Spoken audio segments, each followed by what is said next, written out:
and very rewarding. Medyo maghihirap, may katumbas na sakripisyo, mga kapiksi, but at the same time very rewarding din, no? Very rewarding. May mga sacrifices pero may mga rewards din kayo na matatanggap or may experience guys ngayong first half ng 2025. Yung sinasabi nating blossoming abundance guys. For some of you talagang may experience nyo tong kasaganaan sa kaperahan, pero ito ay may kasamang hard work.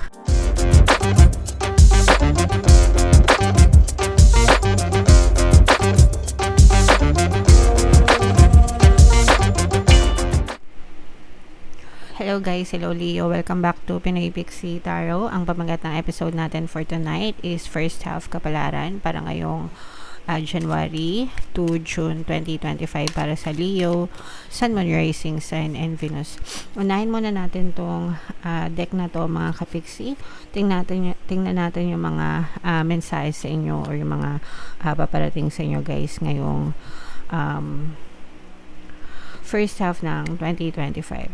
So, this is both negative and positive mga kapiksi. Sa negative guys, maaari kayo magkaroon ng miscommunication, no?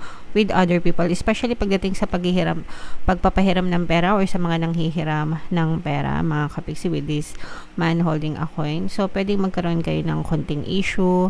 Let's say, for example, may nanghihiram sa inyo ng pera, baka hindi nyo mapahiram. Tapos, magkatampuhan, ganyan, miscommunication. O kaya naman, baka kayo yung nanghihiram tapos hindi kayo mapahiram. Maaari magkaroon ng miscommunication dyan, mga kapiksi. So, of course, wag nating ipagwalang bahala ang communication, mga kapiksi. Kung ano yung naiisip nyo, sabihin nyo. And you also have to listen, no? Hindi lang yung puro kayo lang yung nagsasalita. Dapat pinapakinggan nyo rin sila, guys. So, ano yan, two-way, no? Yung communication, yung side nyo and yung side nila, para walang sablay, mga kapiksi. So, make sure na ayusin ang pakikipag-usap, guys, and wag mag-attach ng mga negative meanings or negative assumptions. Kasi doon nagsisimula talaga yung mga gaps, mga kapiksi. Alright, and ito naman, this is pagpapala, guys, no? Ibig sabihin ito, mamumukadkad ka, no? Blossoming abundance. Mamumukadkad ka, guys, sa pagpapala, sa mga blessings, no? Ngayong first half ng 2025. Pwede nyo rin panoorin, guys, yung ating video na blessings sa 2025 para malaman nyo kung ano yung mga blessings na paparating sa inyo for next year. Pero dito, simula pa lang ng first half, January to June, mga kapiksi, mararamdaman nyo na yung magandang daloy ng biyaya at blessing sa buhay nyo. So, i-mind nyo na to guys agad sa comment section. Mind abundance, mind kasaganaan, mind pagpapala. Pero titingnan pa rin natin guys yung mababasa natin dito. And para mas ma-attract nyo pang lalo itong mga blessings na to guys, ugaliin nyo yung magpasalamat, no? Attitude of gratitude, mga kapiksi. And also, wag nyong kalimutang makinig ng ating mga pampaswerte subliminals guys. Punong-puno yun ng mga money affirmations, pampaswerte affirmations, and super dami ng success stories nun. Makakatulong yan sa inyo guys. Kung hindi pa kayo nakikinig, simulan nyo na para magbago na yung takbo ng buhay nyo, mga kapiksi. So, tingnan natin yung ganap sa inyo, Leo. Ngayong first half, excuse me, shuffle natin to guys. Habang sinashuffle ko to, panoorin nyo muna yung video natin regarding sa ating paano mag-manifest ng abundance video course. Kapiksi, sawa ka na ba sa mga struggles at hirap sa buhay mo? Masipag ka ba at masikap sa buhay ngunit hindi ka pa rin umaasenso? Ilang beses ka na bang nag-attempt mag-negosyo at mag-invest pero palagi ka pa rin nalulugi? Sa pagkakataon na ito ay maaaring may subconscious beliefs ka na nagiging balakid sa iyong pag-unlad at pagyaman. Introducing, paano mag-manifest ng abundance video course. Dito ay matututunan mo ma-overcome ang mga balakid mo para tuluyan ka ng umunlad, umasenso, sumagana, maging matagumpay, successful at maswerte sa iyong kabuhayan, pera, trabaho, negosyo sa lapi at kaperahan ng bonggang-bongga. Dali, mag-send na ng email sa pinoypixie@gmail.com at simulan na ang iyong pagyaman ngayon. Alright, so sa lahat ng gusto mag-avail ng course guys, yung promo natin ngayong New Year, magbibigay tayo ng 10% discount guys until January 31. Kaya mag-avail na kayo guys, sobrang ganda. And meron din tayong bagong course mga kapiksi, paano mawala ang third party at magkaroon ng harmonious na relationship para mawala yung mga kabit ng mga jowa nyo guys. 10% discount din yan until January 31. So mag-avail na kayo mga kapiksi. So, dito guys, Leo, kayo ay na-represent ng King of Wands sa ating spread. Meron tayong presence dito ng fire sign, another fire sign, Aries, Leo, Sagittarius, air sign, Aquarius, Gemini, Libra, at saka earth sign, Capricorn, Taurus, Virgo. So, dito guys, no, basahin natin yung negative energy mga kapiksi. Importanteng malaman nyo yun para mapigilan nyo yung mga maaaring maganap sa inyo. Maaari kayo magkaroon ng maka-experience ng problema, challenges guys. And maaaring magdulot ito sa inyo ng kalungkutan. Mga kapiksi. Yung iba, parang feeling ko sa iba, parang nagsa-self-pity kayo mga kapiksi, lalo na kung let's say for example, malayo kayo sa pamilya nyo, OFW, ganyan, tapos nag-iisa kayo. Yung iba parang kinakain kayo ng homesick, no? Namimiss nyo na yung pamilya nyo. Yung iba naman parang you feel alone and empty. Parang nalulungkot kayo kasi parang feeling nyo walang pinupuntahan yung mga pagsisikap nyo sa buhay. Guys, okay? So, okay lang na maging responsable tayo sa buhay natin, pero wag nyo kalimutan na magsaya, magdiwang, no? Maiksi lang ang buhay guys, no? Hindi natin alam na mamalayan.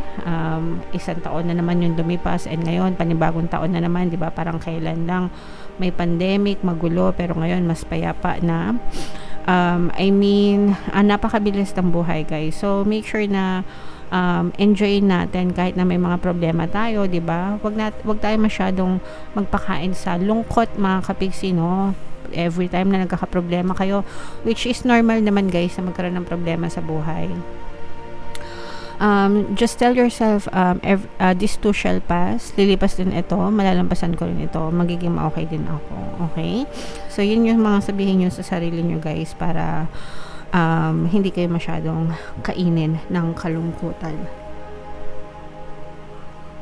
For some of you naman, sa positive side naman, yung iba guys magbubukas ng negosyo, no? Parang may unexpected na opportunity sa inyo at saka may tutulong sa inyo. Parang merong gusto mag-offer na maging business partner mo, kapiksi, or kung ikaw naman yung naghahanap ng business partner, guys, maaaring makita mo yung tao na pwedeng tumulong sa inyo, logical, magaling mag-isip, smarte, matalino, magaling magplano, and at the same time, magaling ding mag-budget. So, parang kayo, parang pinagtagpo kayo, parang yung meron siyang strengths, meron siyang sariling strengths niya, meron ka rin sariling strengths mo, and kapag pinag-combine yon, magiging maganda yung resulta ng partnership nyo, especially sa negosyo, mga kapiksi. So, sa mga nagbabalak na magnegosyo guys, i-push nyo lang yan kasi magiging maganda yung resulta niyan, mga kapiksi, no? And very rewarding, medyo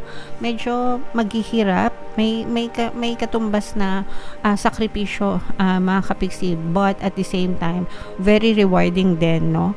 Very rewarding, may mga sacrifices pero may mga rewards din kayo na matatanggap or may experience guys ngayong first half ng 2025. Yung sinasabi nating blossoming abundance guys, for some of you talagang may experience nyo tong kasaganaan sa kaperahan, pero ito ay may kasamang hard work, mga kapiksi, may kasamang sakripisyo, and okay lang yan guys. Mas masarap mabuhay, no? Mas masarap na alam mo yun, nakikita mo yung bunga kapag ka may pagsisikap, mga kapiksi. Alright, so yan, i-mind nyo na yan guys, no? Mind bago negosyo, mind mga rewards, magagandang bunga ng sakripisyo. So i-mind nyo na yan guys, sa comment section. Merong mauulit guys, no? Parang merong mauulit na cycle from 2024, mga kapiksi. Yung mga kung ano man yung naging problema nyo ng 2024 guys, dapat kalimutan nyo na, kasi kapag hindi nyo kinalimutan, maaari talaga siyang maulit ngayong 2025. So you have to learn to let go kasi maaaring umiyak ulit kayo or baka may magpaiyak sa inyo. Pwedeng sa relationship to guys, lalo na kung LDR kayo ng iyong partner o specific person, mga kapigsi. So, at saka if you are dealing with somebody na medyo immature, isip bata, ganyan. So, may chance na umiyak ulit kayo. So, pwede nyo guys pakinggan yung ating mga relationship subliminals, no? Para talagang magbago yung sitwasyon nyo sa relationship. And just focus on yourself, guys. And ang nakikita natin dito, mga kapiksi, is parang excited ka. Parang bibigyan ka ng chance, another chance ni universe na maging excited. May mga exciting na kaganapan, no? Sa inyo, Leo. So, kung ano man yun, antayin nyo na lang from the universe. Pero, kahit na may mga pag-iyak kayo or may mga pagsubok, marami pa rin yung happy moments mo ngayong first half ng 2025. Parang chill. May chill moments ka, may relax moments ka. Parang feeling ko, pagbubusan mo ng panahon yung sarili mo ngayong 2025. So, maganda yan, guys. Alright? So, i-mind nyo na to, guys, itong mga bagong opportunities sa pera na to, sa negosyo, mga rewards, no? Yan, kasi yan yung nakikita nating very positive energy nyo for first half ng 2025. Bunot lang tayo ng isa pang card, guys. Tingnan natin yung additional na mensahe for you, Leo. Close up natin. The moment I embrace my peace within and surrender the outcome is the moment that the universe can truly get to work. So, ito yung palagi kong sinasabi sa inyo, guys, no? You affirm, you pray, and then you let it go, send it out to the universe. Tapos, antayin nyo na lang, mga kapiksi, na i-deliver sa inyo yung manifestation nyo or yung pinagdadasal nyo. Okay? Kasi, kapag when you're always waiting, when you're always looking for evidence, asan na, ba't ang tagal, bakit wala, no? Nadidelay lang lalo yung trabaho ni universe para sa inyo. So, ang trabaho nyo is to declare what you want, focus on your desires on a daily basis, okay? And then, antayin nyo na ibigay siya sa inyo ni universe. Antayin nyo na, na mag-manifest siya sa inyong physical reality. Kasi kapag naaatat kayo, guys, mas lalong kayong nagkakaroon ng resistance, no? Mas lalong nade-delay yung mga manifestation nyo. So, you have to wait, trust the process, let it go.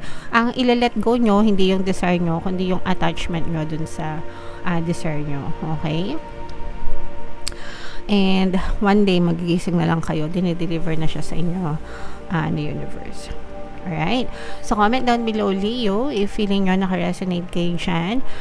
And ito yung ating mga videos for Leo. Ito yung playlist nyo, guys. Ito naman yung ating success stories ng paano mag-manifest ng abundance video course. Click here to subscribe at yung ating mga pampaswerte subliminals. Thank you for liking, sharing, and subscribing. See you next time, guys. I love you all. Have a nice day. Bye-bye.